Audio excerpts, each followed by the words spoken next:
Alabado sea Jesucristo. Hemos llegado al capítulo 26 del Evangelio según San Mateo. En estos capítulos 26 y 27 nos encontraremos con el núcleo de la vida de Cristo, la Pascua. Es decir, capítulo 26 y 27 nos vamos a encontrar con la pasión y muerte del Señor y luego con la resurrección. Pero el capítulo del día de hoy, el 26, es un capítulo con el que se inicia el camino de la pasión y también, podríamos decir, comienzan a quedar al descubierto los corazones de los hombres.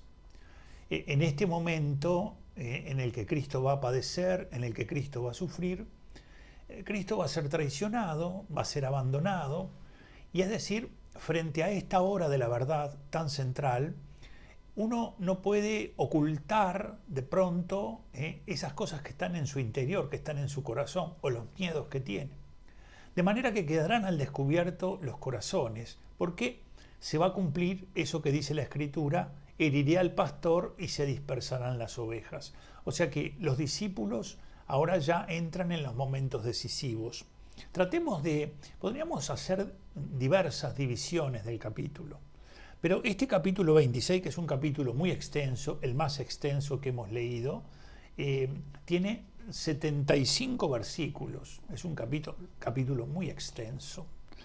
Una primera división que podríamos hacer es desde el momento en que se trama la conspiración contra Jesús, es decir, desde el versículo 1, hasta el momento en que lo van a prender a Jesús, que será en el versículo 47. Quiere decir que del versículo 1 al versículo 46 podemos hacer una división general diciendo aquí está desde el momento que comienza la conspiración hasta que finalmente prenden a Jesús. Y a partir de ese momento en el que prenden a Jesús, comienzan una serie de acontecimientos que tienen justamente que ver con diversos juicios que van a ir realizándole a Jesús. Y los discípulos van a padecer, van a ser pasados por la criba, como dice Jesús, van a ser tentados y algunos de ellos van a renunciar, es decir, van a negar a Jesús, lo van a traicionar. Veamos un poco más adentro, ¿qué pasa en esa parte antes de que lo prenden a Jesús? Bueno, tenemos del versículo 1 al 5 lo que se llama la conspiración contra Jesús. Los sumos sacerdotes y los ancianos traman, así como lo han hecho antes los fariseos y los escribas, los saduceos. Ahora ya las autoridades más vinculadas al mundo religioso del templo buscan cómo tratar de prender a Jesús. Del versículo 6 al versículo 13, si tú tenés ahí tu Biblia, andame siguiendo, anda mirando versículo 6 al versículo 13, en mi Biblia dice la unción de Betania, es decir, algo que va a acontecer, un gesto muy lindo que tiene una mujer y que Jesús se alegra de eso que realiza, aunque da ciertas incomprensiones en los que están alrededor de Jesús. A partir del versículo 14 y hasta el 16, la traición de Judas. Del versículo 17 y el 19, Jesús les pide a los apóstoles que vayan a preparar el lugar donde van a celebrar la Pascua. Del versículo 20 al 25 se va a dar en ese contexto de cena el anuncio de la traición de Judas. Del versículo 26 al 29 conoceremos las palabras de la institución de la Eucaristía. Del versículo 30 al 35 Jesús va a anunciar que Pedro lo va a negar. Del versículo 36 al 46 vendrá la oración de Jesús, un momento de agonía de Jesús. Del 47 al 56 lo van a tomar preso, van a ir al huerto y allí lo van a prender. Del 57 al 68 Jesús va a estar ante el Sanedrín, el órgano supremo religioso, va a estar allí siendo interrogado. Y del 69 al 75 vamos a comenzar a ver el tema de nuevamente Pedro con sus negaciones. Un capítulo a veces muy conocido porque en la Semana Santa y sobre todo cuando se inicia la Semana Santa leemos la Pasión completa el Domingo de Ramos y luego el Viernes Santo también, dependiendo del evangelista que toque en el año ese. Pero tratemos de meternos en el misterio en donde se va a manifestar el amor de Cristo hasta el extremo. Jesús nos va a amar hasta el fin. Y ese amor de Cristo hasta el fin supone amar con todas las consecuencias que tiene amar así. Y entonces Él va a ir avanzando en una actitud de total obediencia al Padre y va a ir viviendo en el amor este misterio de la traición, de la entrega, de la mentira, de las calumnias, de los malos tratos, todas estas realidades. Vayamos entonces de a poco viendo esto. Versículo primero de este capítulo 26. Y sucedió que cuando acabó Jesús todos estos discursos, ven que ya veníamos viendo esta temática de los discursos, aquí se dice que se acabaron todos los discursos, dijo a sus discípulos: sabéis que dentro de 2 días es la Pascua. Lo que acontece en el contexto de la Pascua. ¿Por qué? Porque esa Pascua que celebraban los judíos, que era un acontecimiento liberador, celebraban el momento en que Dios los había rescatado de la opresión de los egipcios y los había llevado de una tierra de esclavitud a una tierra de libertad, atravesando por un mar. Y esto se había hecho por la intervención de Dios, porque el pueblo conocía que era muy difícil realizar esto si Dios no hubiera sido el gran agente de esta liberación, y por eso cada año celebraba esta acción de gracias a su Pascua, al paso de la esclavitud a la libertad. Pero esta Pascua era imagen de una definitiva que alcanzaría justamente en Cristo su plenitud. ¿Por qué? Porque la Pascua cristiana es el paso ya no de una esclavitud a una libertad temporal, en donde muchas veces la libertad temporal esa en algún momento se vuelve otra esclavitud, sino que en Cristo la Pascua es de la muerte a la vida, es el paso, porque la expresión Pascua, Pesaj, significa eso, paso, es el paso de la muerte a la vida, es el paso también de una orilla a la otra, pero ya no algo transitorio, sino que ahora es definitivo. Por eso nuestra Pascua es definitiva. Nosotros decimos la nueva y eterna alianza, es como si dijéramos la nueva y eterna Pascua, ya no hay necesidad de ninguna otra realidad. Vemos que el contexto es de Pascua, es muy importante. Lo que va a vivir Cristo está en el contexto de la Pascua, porque Él va a celebrar una Pascua que justamente lo que va a hacer es llevar a plenitud esa Pascua que vivían los judíos. Dijo, y el Hijo del Hombre va a ser entregado para ser crucificado. Había venido anunciando la pasión, nuevamente anuncia el misterio de la pasión. Entonces los sumos sacerdotes y los ancianos del pueblo se reunieron en el palacio del sumo sacerdote llamado Caifás.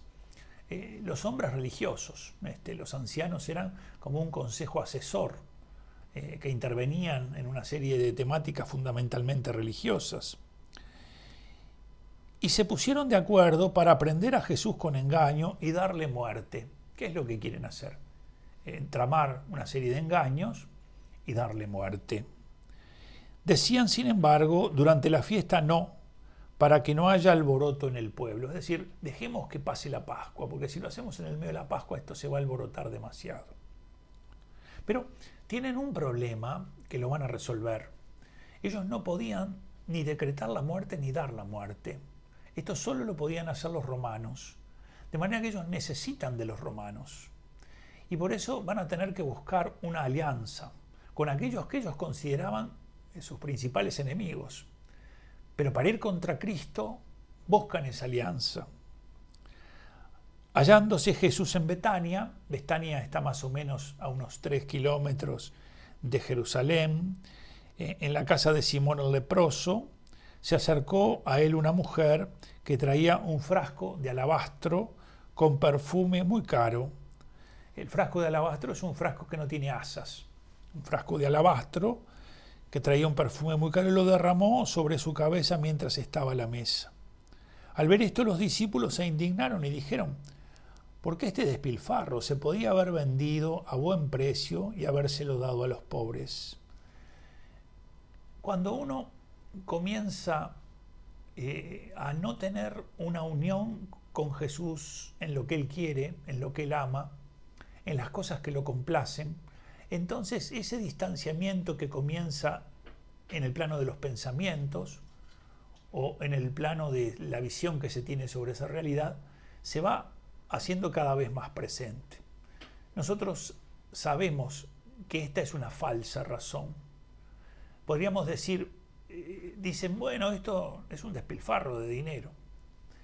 Claro, el amor que esta mujer tiene por Jesús la lleva a comprender que no lo es. Y aquí lo importante es ver qué es lo que dice Jesús, no lo que dicen los discípulos. Porque los discípulos tienen un amor con el que aman mucho al Señor, pero también hay en ese amor cosas que están mezcladas y que se van a ir purificando con el tiempo. Pero lo cierto es que el que comienza a distanciarse en el corazón de la comunión con Cristo, después se distancia en la ejecución de alguna cosa contra Él. Y esto es lo que le pasa a Judas. Lo que se concreta en la traición comienza en un distanciamiento del corazón. Ya no tiene en su corazón las cosas que ama Jesús, ya no vive con la misma gratitud las cosas que agradece Jesús, y entonces ese distanciamiento, que es inicialmente en el corazón y en el plano de los pensamientos, después se ejecuta en la acción. Por eso la traición comienza en el corazón, es decir, comienza con un camino por el que se va distanciando de Jesús. Se podía haber vendido y habérselo dado a los pobres, mas Jesús, dándose cuenta, les dijo: ¿por qué molestan a esta mujer? Pues una obra buena ha hecho conmigo. Hay que tener cuidado cuando las obras buenas a veces nos molestan, porque el demonio es muy hábil y a veces pone en nosotros pensamientos malos contra las obras buenas. Y a veces le buscamos a la obra buena algo que pueda de alguna manera mancharla. Entonces, cuando se ven las obras buenas, hay que hacer como aquí Jesús. Es decir, alegrarse de la obra buena que se ha hecho. Ellos no se alegran de eso, porque pobres tendréis siempre con vosotros, pero a mí no me tendréis siempre. Y al derramar ella el ungüento sobre mi cuerpo, en vista de mi sepultura lo ha hecho. Yo os aseguro, donde quiera que se proclame la buena nueva en el mundo entero, se hablará también de lo que ésta ha hecho para memoria suya. Jesús anuncia una profecía de buena noticia para esta mujer. Se alegrarán de lo que ella ha hecho conmigo las generaciones futuras. Entonces uno de los 12, llamado Judas Iscariote, Judas es uno de los 12, fue donde los sumos sacerdotes y le dijo: ¿qué queréis darme? Yo los entregaré. Ellos asignaron 30 monedas de plata y desde ese momento andaba buscando una oportunidad para entregarle. Fíjense qué terrible es esto, ¿no? Los que traicionan siempre tienen que planear la oportunidad para entregar.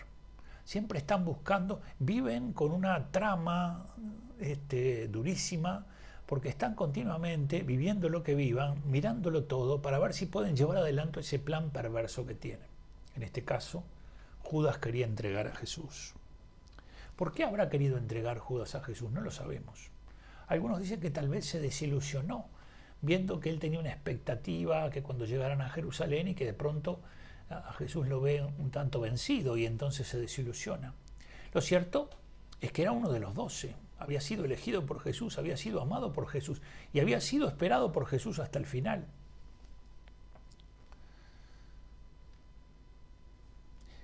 El primer día de los ácimos, una fiesta agrícola, en donde se hacen unos panes sin levadura, los discípulos se acercaron a Jesús y dijeron: ¿dónde quieres que te hagamos los preparativos para comer la Pascua? Él les dijo: vayan a la ciudad y díganle, el maestro dice, mi tiempo está cerca, en tu casa voy a celebrar la Pascua con mis discípulos. Los discípulos hicieron lo que Jesús les había mandado y prepararon la Pascua. Ven cómo los discípulos de Cristo y Cristo viven inmersos en las tradiciones judías, pero haciéndolas comprender de un modo nuevo y pleno. El Espíritu Santo después revelará toda esta realidad.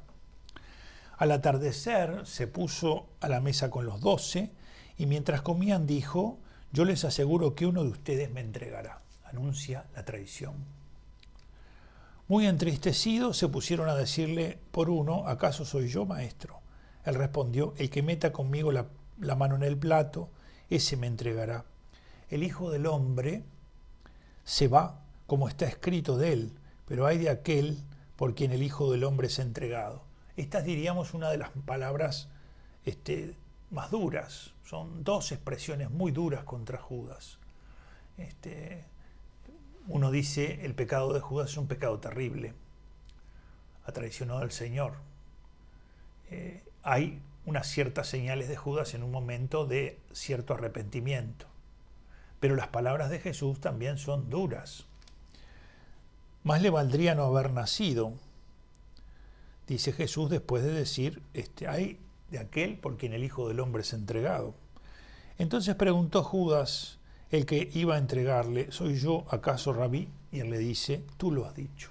Judas era el que tenía la bolsa, que era la economía común, lo que ellos tenían, y estaba encargado de, cuando iban a hacer una misión, cuando iban a dirigirse en dirección de un poblado y demás, él salía y compraba las cosas necesarias para poder ir, de manera que esta salida de Judas no se hace en medio de una suerte de reflectores que lo señalan y que todo el mundo está como angustiado por ver quién es el traidor, sino que se realiza en medio de un señalamiento de Cristo, diríamos, que trata de ser bastante silencioso.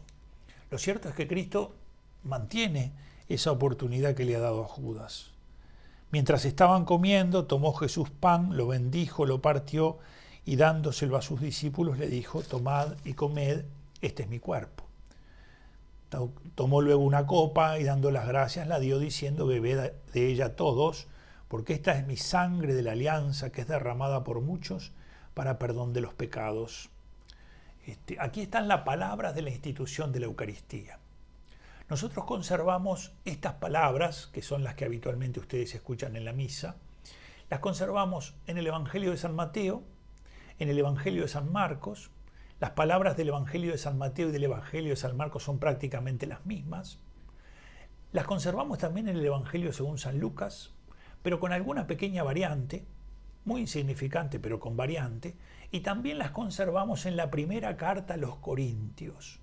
Es decir, estos son los 4 relatos que nos conservan las palabras que Jesús dijo en la institución de la Eucaristía. Tomad y comed, esto es mi cuerpo. Tomad y bebed, esta es mi sangre. En Mateo y en Marcos, similares. En Lucas y en la primera carta a los Corintios de San Pablo, similares también. ¿Qué es lo importante aquí? ¿Por qué se da esta separación? Es decir, el pan, su cuerpo, y la sangre, ¿verdad?, el vino.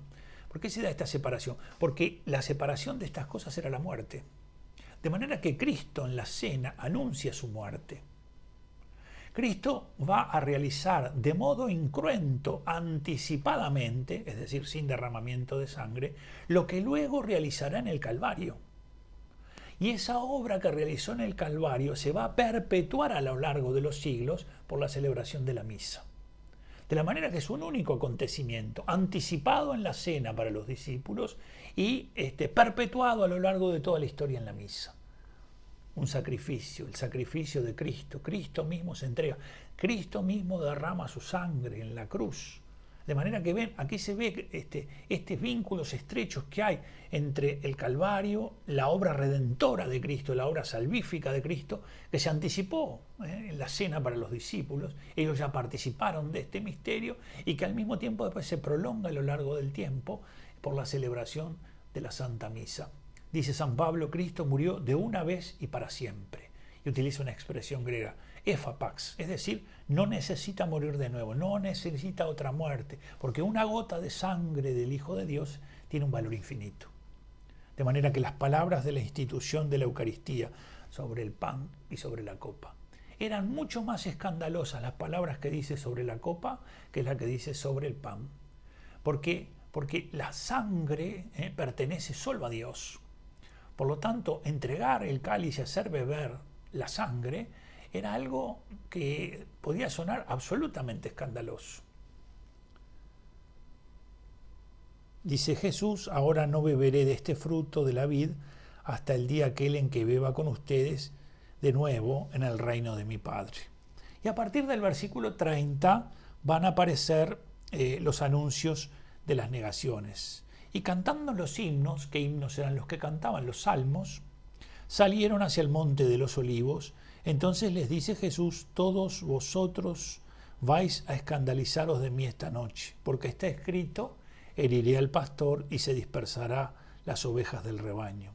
mas después de mi resurrección iré delante de ustedes a Galilea. Ven en el anuncio ya, ¿no? Los encontraré en Galilea. Pedro intervino y le dijo, aunque todos se escandalicen de ti, yo nunca me escandalizaré.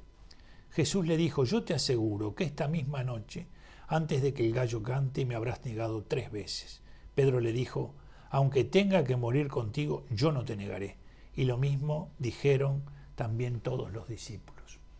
Pedro es un hombre de fuertes contrastes, es un hombre arriesgado, es un hombre valiente, es un hombre que es generoso y que se entregará totalmente por Cristo. Pero en este camino de conocer al Maestro y de conocerse, porque el conocimiento de Cristo trae un conocimiento sobre mí, él tiene que bajar los brazos al entrar en la pasión y no pensar que él puede por él mismo evitar que ocurran cosas o decidir qué caminos debe tomar el Señor. Y por eso Pedro entra de alguna manera pensando que él librará a Jesús de la muerte, pensando que él va a tratar de que su maestro no sufra, pero no se da cuenta que misteriosamente la salvación está allí en ese camino. Y entonces va a tener que ir entrando en el misterio de la cruz, en el misterio de la muerte, en el misterio de la humillación. Y esto le cuesta a Pedro. Y por eso continuamente aparecen estas respuestas de Pedro que manifiestan la generosidad grande que tiene en su corazón. Este hombre que está en medio de este tremendo lodazal, luego será el príncipe de los apóstoles. Es más, en el capítulo 5 de los Hechos de los Apóstoles se va a decir de él que la gente sacaba a las plazas a los enfermos para que al menos al pasar la sombra de Pedro los tocara, este hombre. Es decir, esta es la obra de Cristo, después que ahora ha quedado acrisolado por la pasión Pedro y ha quedado iluminado por la resurrección de Cristo, bajo la acción y el influjo del Espíritu Santo. Lo va a negar 3 veces. Entonces va Jesús con ellos a una propiedad llamada Getsemaní y dice a los discípulos, sentaos aquí mientras voy allá a orar. Jesús, la mayor parte de las cosas que vive, esas que son difíciles, él busca, diríamos, cómo vivirlas en la oración, cuando va a elegir a los 12. Es decir, siempre tiene un rato de oración, tiene un rato para hablar con su Padre, para discernir la voluntad de Dios, de su Padre, por dónde tiene que tomar, qué es lo que debe hacer. Y tomando consigo a Pedro y a los 2 hijos de Zebedeo, el grupo de los 3 que le llamamos, Pedro, Santiago y Juan, comenzó a sentir tristeza y angustia. Entonces les dice, mi alma está triste hasta el punto de morir, quedaos aquí y velad conmigo. Y adelantándose un poco, cayó rostro a tierra suplicando así, Padre mío, si es posible que pase de mí esta copa, pero que no sea como yo quiero, sino como tú quieres. Podríamos decir que la oración de Jesús en el huerto es un modelo de oración para todo lo que podamos pedir a lo largo de nuestra vida. Nosotros siempre tenemos que hablar con sinceridad al Señor y siempre le tenemos que pedir con confianza al Señor y siempre tenemos que manifestarle lo que queremos. Pero después tenemos que tener, diríamos, la suficiente valentía para decir, pero que no se cumpla mi voluntad sino la tuya. Señor, yo te pido esto, me siento muy mal, necesito que me libres de esta situación que estoy viviendo, pero que no se cumpla mi voluntad. Es decir, esa voluntad de Dios es la que realmente va a hacer en nosotros lo que es mejor para nosotros, que tal vez nosotros en ese momento no lo sepamos. Por eso el Señor reza de esta manera a su Padre. Viene entonces a los discípulos y los encuentra dormidos. Dice a Pedro, con que no habéis podido velar 1 hora conmigo. Estaban cansados y quedaron dormidos. Velad y orad para que no caigáis en la tentación. De manera que la recomendación permanente de velar muestra claramente que esa actitud interior, esa disposición del corazón, unida a la oración, nos ponen en guardia contra las tentaciones, ¿verdad? Que el espíritu está pronto, pero la carne es débil. Y alejándose de nuevo, por segunda vez oró así, Padre mío, si esta copa no puede pasar sin que yo la beba, hágase tu voluntad. Volvió otra vez y los encontró dormidos, pues sus ojos estaban cargados. Los dejó y se fue a orar por 3ª vez repitiendo las mismas palabras. Viene entonces a los discípulos y les dice, ahora ya pueden dormir y descansar. Mirad, Ha llegado la hora en que el Hijo del Hombre va a ser entregado a manos de pecadores. Levantaos, vámonos, mirad que el que me va a entregar ya está cerca. Ya había encontrado en la oración la voluntad del Padre y ya había encontrado la disposición necesaria para poder llevar adelante esta voluntad del Padre. Por eso vienen los discípulos que están durmiendo, cansados. Todavía estaba hablando cuando llegó Judas, uno de los 12, acompañado de un grupo numeroso con espadas y palos de parte de los sumos sacerdotes y los ancianos del pueblo. Acuérdense que esta era la intención inicial de los sumos sacerdotes y los ancianos. Tenemos que engañarlo, tenemos que a través de la mentira dejarlo en evidencia y después tenemos que matarlo. Pero no podían matarlo, por lo que yo les decía. Aquel a quien yo dé un beso, ese es, prendedle. Y al instante se acercó a Jesús y le dijo, salve, rabí, y le dio un beso. El beso más trágico que la historia constató, el beso más trágico, el beso con el que entrega a Jesús. Jesús le dice, amigo, a lo que estás aquí.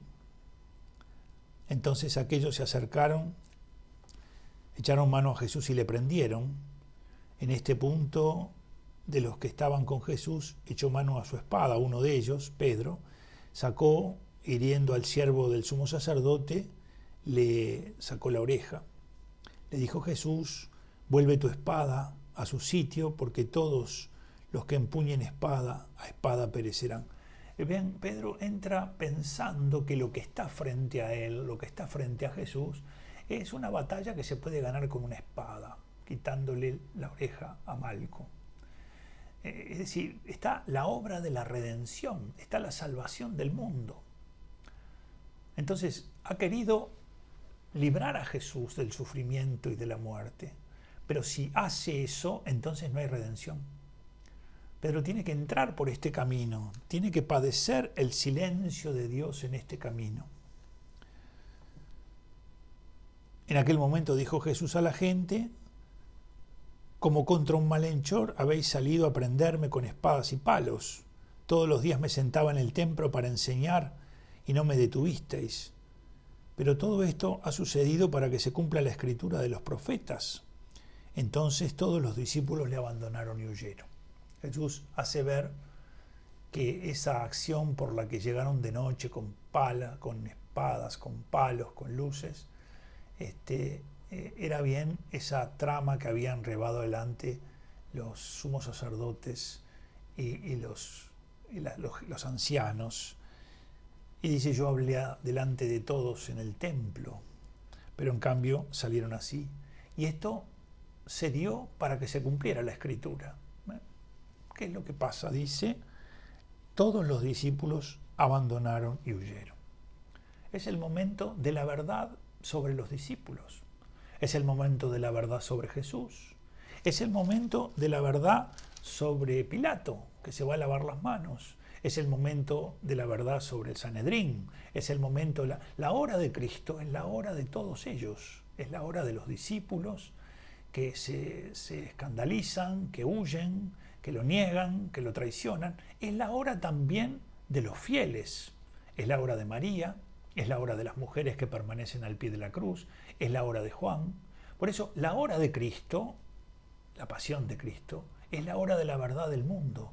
Porque en estos comportamientos del mundo nosotros nos vemos reflejados.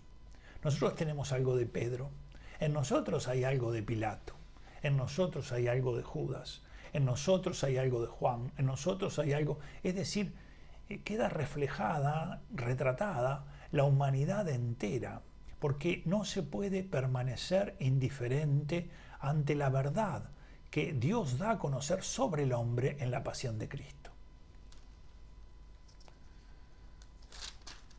Va ante el Sanedrín, los que prendieron a Jesús lo llevaron ante el sumo sacerdote Caifás, donde se habían reunido los escribas y los ancianos. Pedro le iba siguiendo de lejos hasta el palacio del sumo sacerdote y entrando dentro se sentó con los criados para ver el final.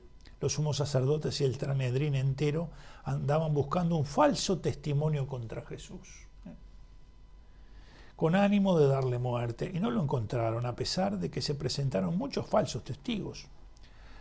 Al fin se presentaron dos que dijeron, este dijo, yo puedo destruir el santuario de Dios y en 3 días edificarlo.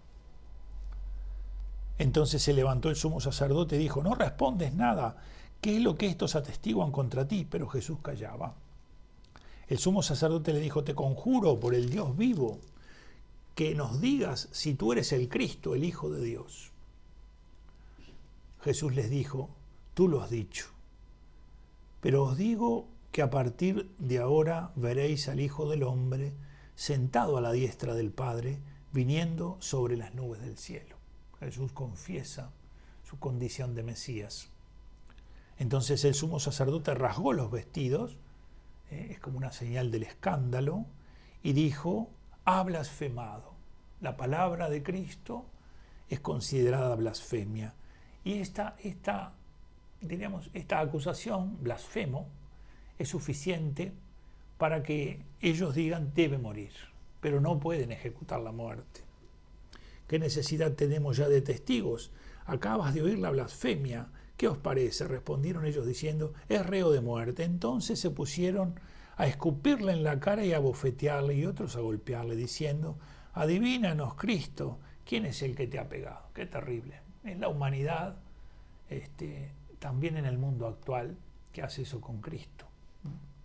Que lo escupe, que lo golpea y que se burla a él diciéndole, ¿qué vas a hacer el Mesías? A ver si eres capaz de adivinar quién te ha pegado. Y a partir del versículo 69 tendremos la negación de Pedro, ¿verdad? Las negaciones de Pedro. Yo voy a dejar por acá, es muy extenso y si no se nos va a ir demasiado largo. La pasión de Cristo, la pasión del mundo, nuestra pasión. La obra de Cristo, la obra del mundo, de los discípulos, de María, de Juan, del Sanedrín, del pueblo judío, la obra nuestra. Nuestros comportamientos en Pedro, en Juan, la verdad sobre ellos, una verdad sobre nosotros, la hora de la verdad sobre el mundo. Que el Señor te bendiga, te guarde y te proteja y que puedas meditar el misterio de la pasión de tu Señor. Te amó así, hasta el fin. Porque todo esto que ellos realizarán y que nosotros realizamos no será nunca un obstáculo para que Él vuelva a amarnos y a entregarse por nosotros. Dijo un santo en una aparición que tuvo, por uno solo yo volvería a entregar mi vida. Que Dios te bendiga, llénate de amor a Cristo para darle gracias por ese amor. Medita el misterio de la pasión del Señor con gozo, de saber que a quien tú sirves, a ese Dios a quien sirves, te ha amado tanto, te ha amado así, hasta el extremo, hasta el fin. Y yo te bendigo en el nombre del Padre, del Hijo y del Espíritu Santo. Amén.